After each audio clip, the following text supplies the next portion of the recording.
So welcome back. This is part 2 of session 7, continuing on at this point with Native North American culture and spirituality.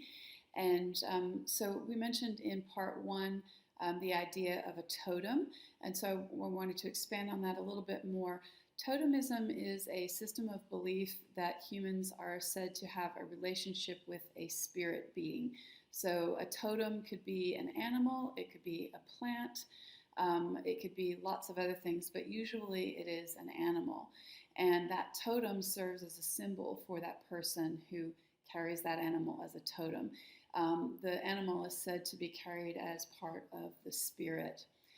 And one of the things I think it's important to note here at this point in time is that the rest of what we will learn about these cultures and their spirituality and medicine and healing practices for the rest of this lecture, it's important to note that these are only the things that we know from the outside, or the things that these cultures have chosen to share with us. So it's only really a very small part of the total picture. And the culture, these Native American cultures, will have, of course, information that is sacred to them that they don't share with outside cultures, especially because of the tendency of Western cultures or colonial cultures further back to appropriate aspects of their sacred culture, which is actually quite disrespectful. So it's important to understand, and this is spoken about a lot in the terms of some people will kind of joke around and say something is their spirit animal. And so touching on that in this slide, if we're talking about having a sacred relationship with a spirit being that's an animal or a plant or some other thing in nature, it's actually quite disrespectful to the native cultures to use those terms in a joking way or in a way that appropriates something that is sacred from their culture. So I just think that's an important thing to note before we move on into the rest of the lecture. So in the rest of the lecture, in this section today, we're going to be covering Native American spirituality and culture and healing practices. Again, it's just a very small part of the total, and this is going to be a sampling from a number of different tribal cultures or First Nations cultures. So do note that we are only getting a small part of the picture from each of the cultures that we'll name. So in Native American healing, health and well-being is seen as being very closely linked to spirituality. This is a theme that we'll see repeatedly through this semester. And health and well-being will require a close connection to the earth and living in harmony with nature and the environment. And through this, each and every rock and tree and part of the cosmos is imbued with spirit. That includes animals, plants, rivers, everything in nature. Everything both animated, alive, like an animal or an insect, for example, to things that we don't consider to be animated, like a tree or a body of water. And then having that sense of connection to the spirit and everything is a really important dimension of the red path, which is what we'll cover on the next slide. So this is, the healing practices in this tradition are about recovering wholeness. They are not about eradicating disease. They are about coming back into a state of wholeness. So this is a holistic view of the body, mind, spirit, everything that there is. And that contrasts to what we know of conventional medicine today, for example, where the focus is on the condition of the physical body, or say in psychology today, where we're focusing on the mental or emotional aspects of health. But modern conventional medicine doesn't necessarily put that all together into a single idea of health at this point in time. So the red path is said to be the path to harmony and wholeness in nature, and this is the path to health. And it's characterized by cultural values, which we'll cover on the next slide from one of the tribal cultures, the Lakota Sioux. But the cultural values are such as things like establishing a feeling of belonging or a sense of mastery or respect, for independence and promotion of generosity and unselflessness. So those are the types of cultural values that we're talking about. And healers in these traditions follow the red path or the red road, and that's said to be the path of good. It's the path of virtue, essentially. For healers that follow this path, the practices and ceremonies are taught to them by their ancestors and those healers who came before them in an oral tradition of mentorship and what we might think of as apprenticeship, but they wouldn't call it that. And the red road is compared to the black road, and that is the path of warfare and destruction. And obviously, a lot of these tribal cultures did pursue a path of warfare, so this is not something that they always were able to avoid or even wanted to avoid. So the image here on this slide I want to talk a little bit about. This is a healer's headdress of the Pomona people of California, and it is from the early 1800s.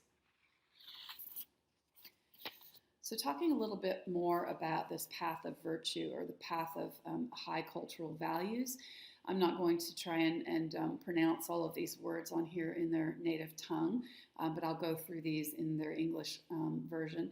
Humility, perseverance, respect, honor, love, sacrifice, truth, compassion, bravery, fortitude, generosity, and wisdom.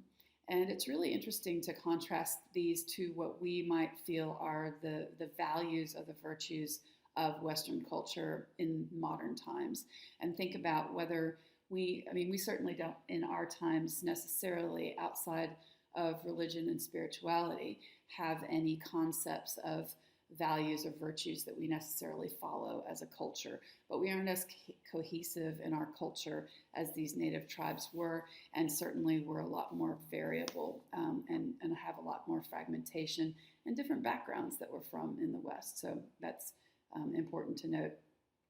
So these virtues are really the foundation and the moral sustenance of the culture. In this particular instance, the Sioux Lakota, but certainly there were similar things in the other tribal cultures as well. And those virtues were seen as being really essential to everyday life and maintaining order in society, as well as the wellness of a person or the wholeness of a person's experience of life. These are believed to really measure how much or how little a person might manifest virtue in their life's journey. So these might be used as sort of a guidepost or, I don't want to say a measuring stick because that sounds quite quantifiable, but it's really not. So going on with Native American healing practices, they obviously were following a biopsychosocial spiritual approach, which is a holistic approach to health. When we say bio, we're talking about physical, psycho, we're talking about mental, emotional, social, we're talking about the health of a community and the health of relationships, and spiritual, obviously, we're talking about their beliefs and their ideas about nature and the divine in that respect. In their healing modalities, they utilize herbs extensively, and those herbs have, in some aspects, been adopted into the realm of Western herbalism as it's practiced in America now. They also use manipulative therapies, and when I say manipulative, I mean manipulating the bones or the muscles, so hands-on physical type of therapies. They use ceremonies really as a core component of healing practices, so I'll spend a little bit more time on this. Ceremonies are used in combinations, or ceremonies along with other treatment modalities are used in combinations to prevent and treat illness. And the native diet was incorporated into ceremonies in order to greet the new seasons, for example. So one might have a ceremony to celebrate the harvest or to celebrate the time of sowing seeds in the spring, and to really celebrate being in tune with nature and the cycles that nature is going through at any given time. And the ceremonies would include things like drumming, singing, and a lot of dancing. Dancing was a big part of the ceremonial culture and the culture in general. Going back a little bit more information about the manipulative therapies, the Hopi in particular had a back technique that activated spinal energy and released energy that might cause illness through being stagnated in the spine. So that's an interesting thing to perhaps relate to what we think about the movement of energy in the spine, say in Chinese medicine or in Ayurveda, when we get to those modalities a little bit later on in the semester. So additional healing practices, music, which was often part of ceremonies but also used separately. The sound was thought to be healing, and this is true across multiple cultures as well. The use of prayer and chanting to heal illness or to fend off illness, prevent illness, was also widely used. And then storytelling and legends. The stories of the ancestors were and are a very important part of both the general culture and the culture of healing in these. So the image here is the image of a sweat lodge. And a sweat lodge is basically a building that is used to build up heat, and people go and sit in the sweat lodge and sweat. So what we might think of as a sauna today, this is a very similar but more natural version of that. And generally the sweat lodge would not have a fire in the middle of it. It would generally have hot stones that were heated in a fire outside of the structure. And so there would be a circle in the center of the inside of the structure where these hot stones would be laid. The person who was running guiding the sweat lodge would ladle water over the stones in order to create steam within the sweat lodge, and the temperature of the lodge could be manipulated essentially by opening or closing the door at certain times in order to let fresh air in, so as it not to become too overheated, and that might depend upon maybe the physical strength or the age of the people who were participating in that. So this particular sweat lodge is from the Hupa Indians, and that is just one type of purification and healing ceremony that might be used in Native American culture.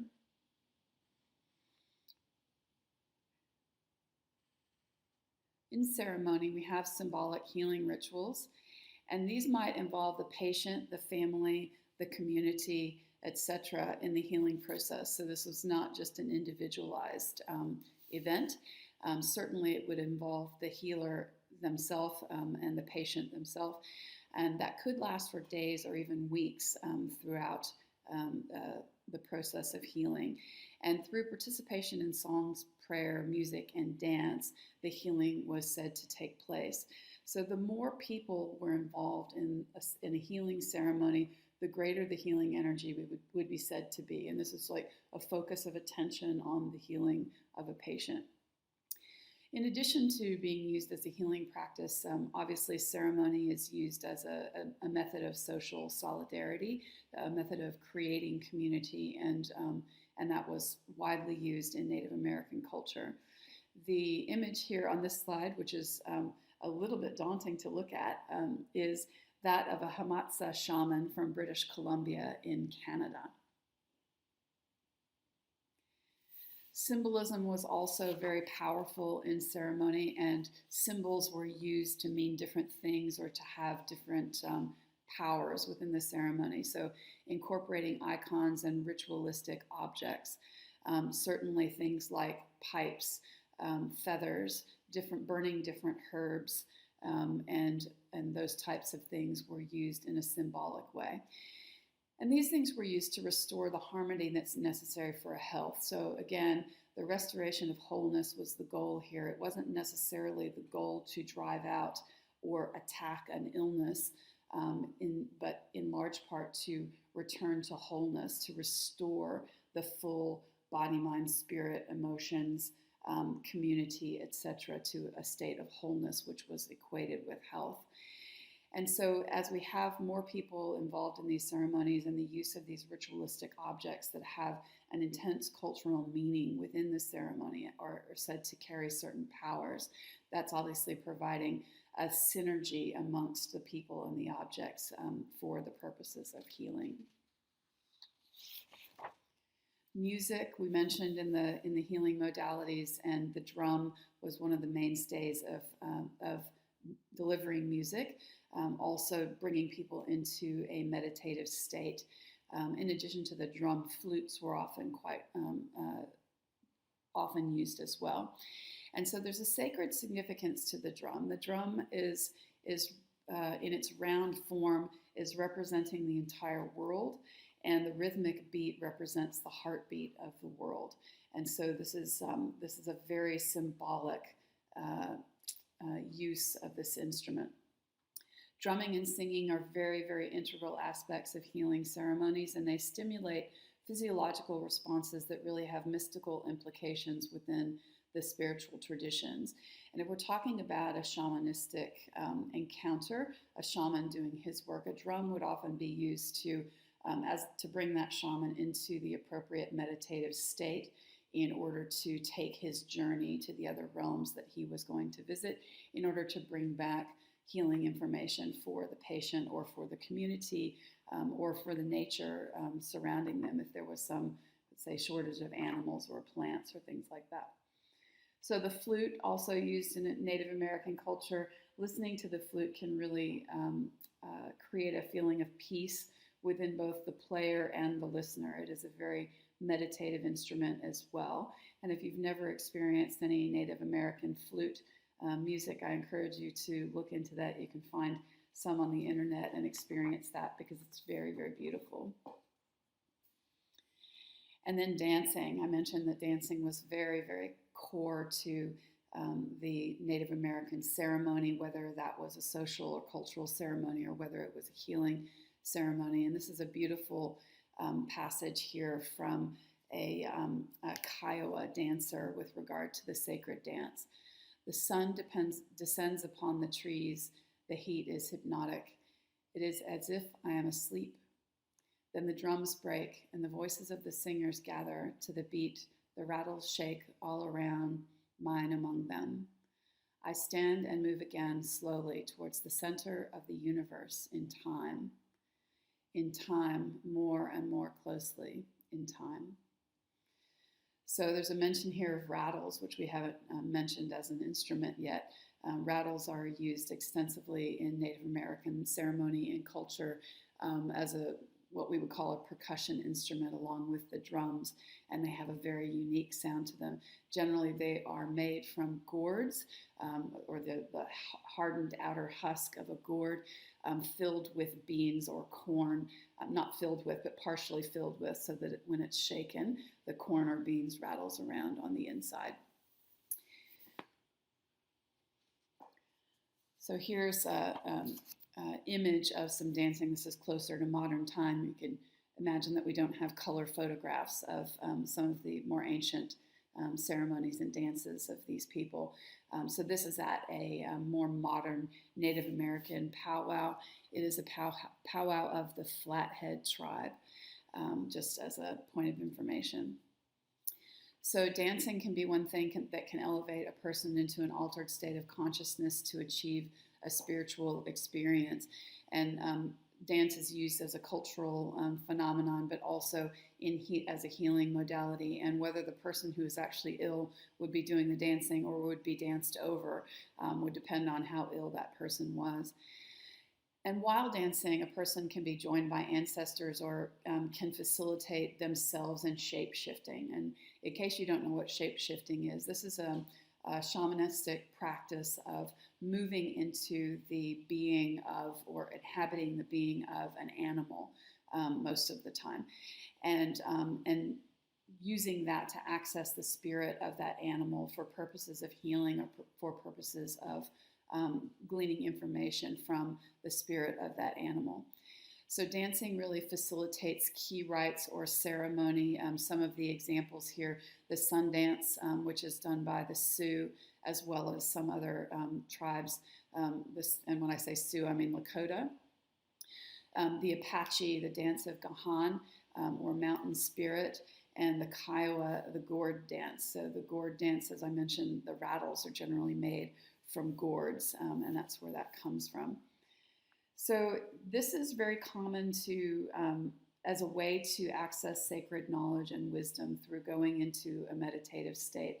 And for those of you who are, well, most of you listening to this will be Australian, and you will be able to connect into this from having seen perhaps dancing by Aboriginal Australian people, and watching the sort of altered state that they can travel into in terms of their being, going to a different place. So this is very similar in the Native American tradition.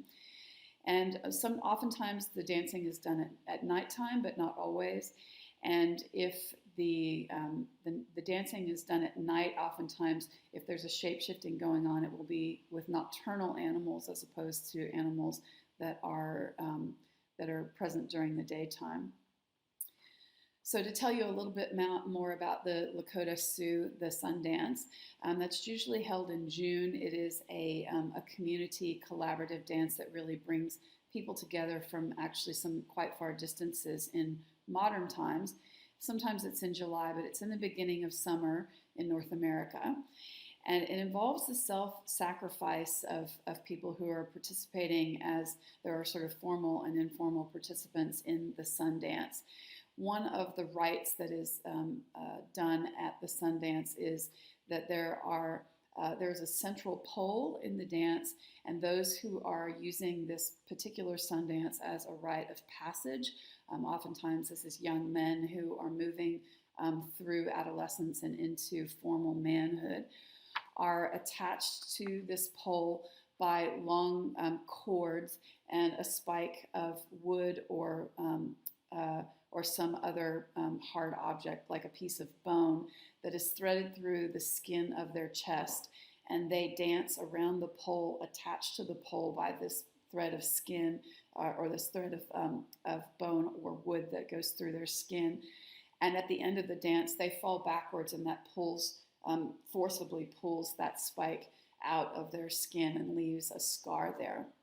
And that scar is a sign that a person has been through that rite of passage, and that's generally between the ages of 20 and 25.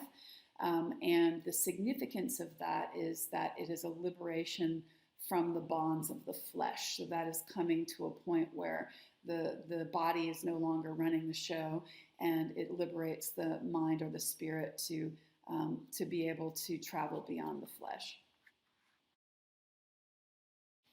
The sacred pipe, I mentioned this when I was talking about sacred objects that are used in ceremony, and certainly the pipe is one that's widely recognized across multiple Native American traditions, but again here we'll focus on the Lakota Sioux. And the sacred pipe and instructions was brought to the Lakota Sioux by the white buffalo calf woman. So this is a mystic, mythological figure who brought them the concept or the object of the pipe as a sacred object to them. And it's an integral part of the Lakota spiritual and traditional life. And each part of the pipe has significance. So the Lakota were taught by the white buffalo calf woman to pray with the pipe. And the pipe is related to fortune and well-being of the Lakota people. And so with each part of the pipe having a different significance, there's the stem, there's the bowl, there's the tobacco itself, which is added to the bowl of the pipe, and then there's the breath and the smoke, which are also considered part of the pipe in terms of the pipe ceremony. So the tobacco will be a mixture of herbs such as red willow and sage, and tobacco isn't always what we think of as tobacco in terms of the tobacco plant. And it signifies prayers of blessing for each part of creation and the whole part of the cosmic community, everything, including all of space and the universe. The bowl is filled symbolically,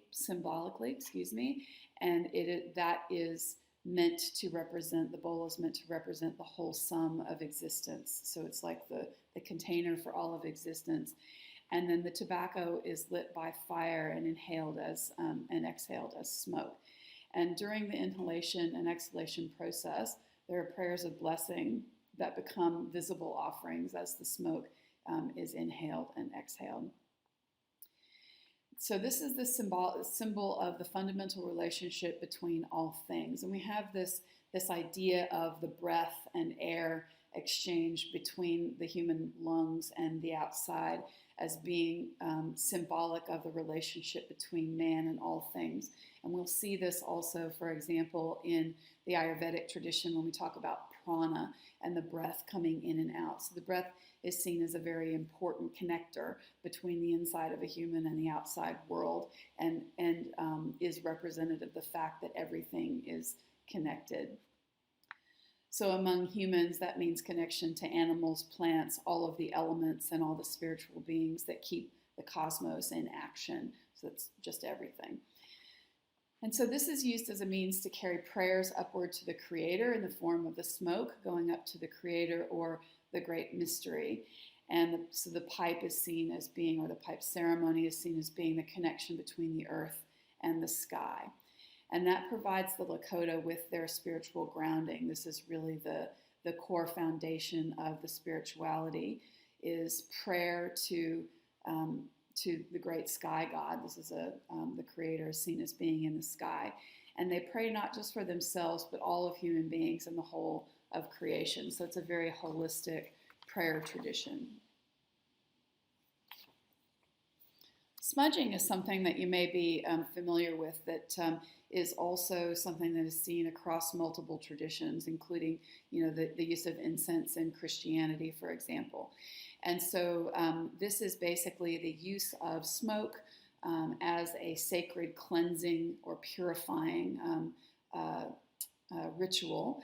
And in the Native American tradition, this is translated as smudging, and you see that used kind of widely these days. It's been sort of appropriated culturally by Western tradition in general and called under the label of smudging.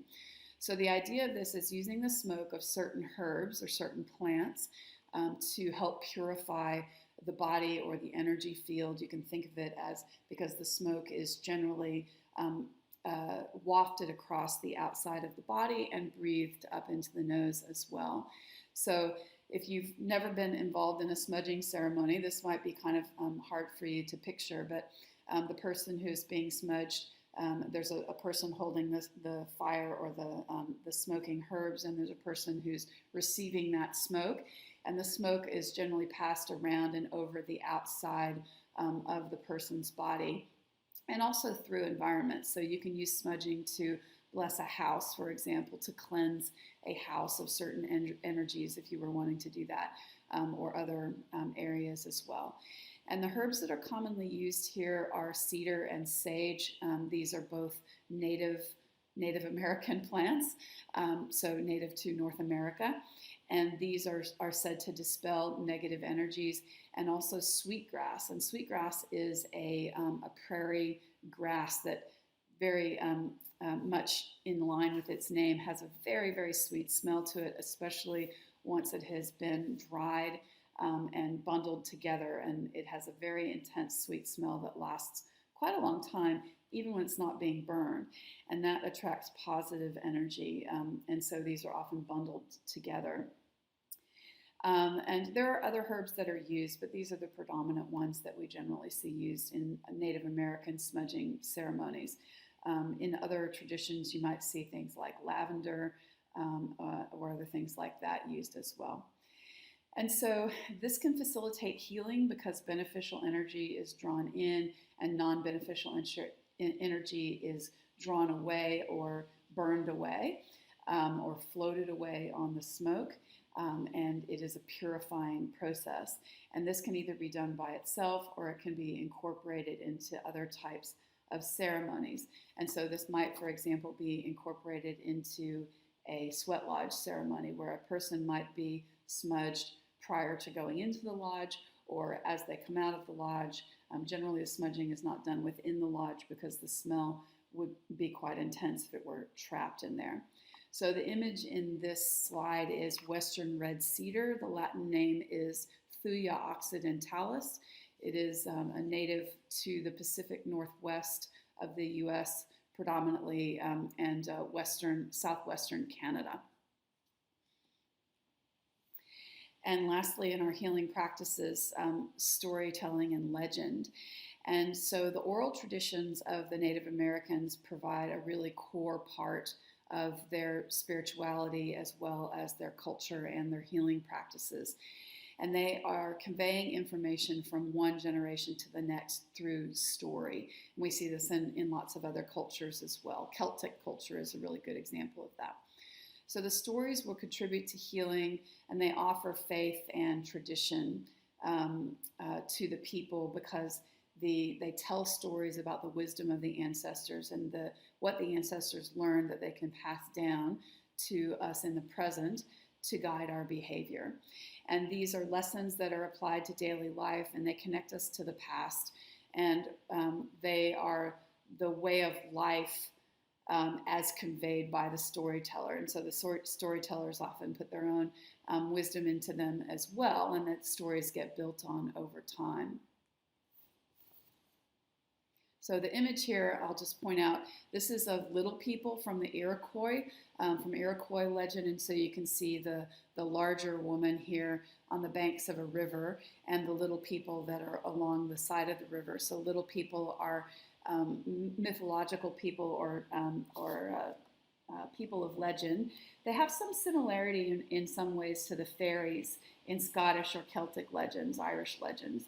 So there's some connection there. And now we have heavy rain happening instead of wind. So if you hear the noise now, that's what that is.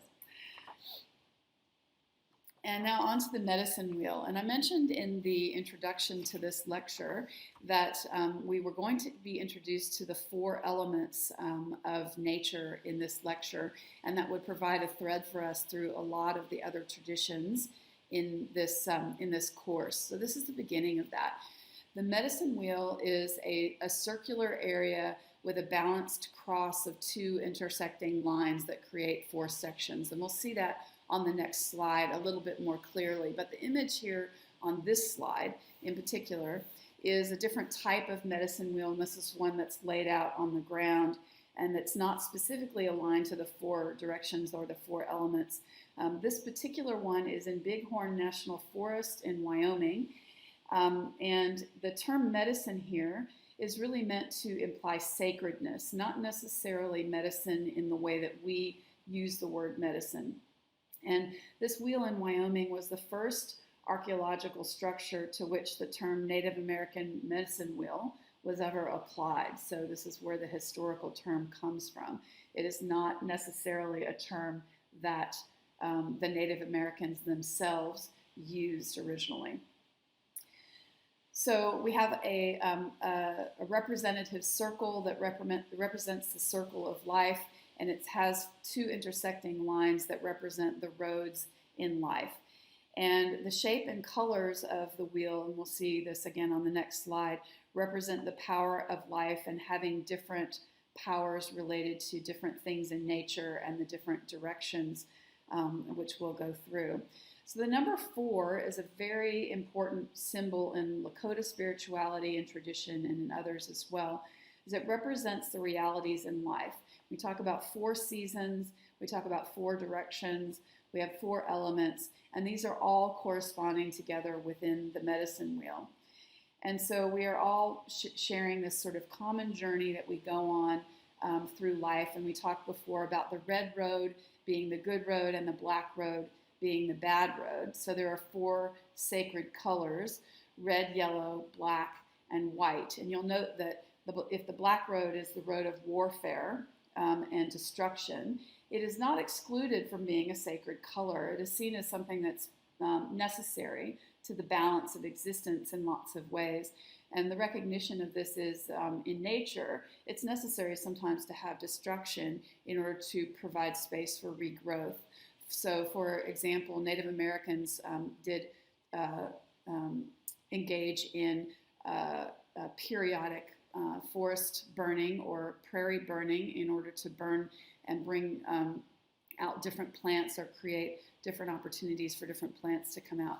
And that's seen as being a type of essentially ritualistic or ceremonial destruction. So destruction is important. But nature does its own destructive processes as well. I mean, that's how we get compost on the forest floor, because the leaves fall off and they disintegrate.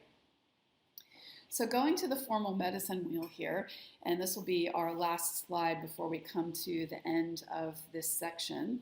And so you might want to spend some time on this slide and really digest it because again, as I mentioned, this is going to be a very common thread across multiple lectures going forward. So in the medicine wheel, we have the circle of life that's divided into stages of our development as we move through life, and also stages of nature as nature moves through its cycles. So I'll just go through these quickly one at a time. In the north, we have the element of air or wind. It's associated with the tree cedar.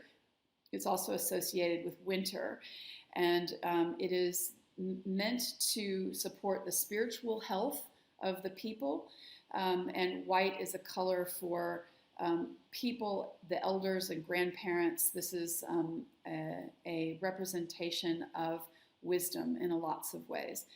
And I encourage you, as we go through this, as you go through later in the semester, compare and contrast the different elemental systems and what the different directions relate to, because you'll see that they're different across the different systems.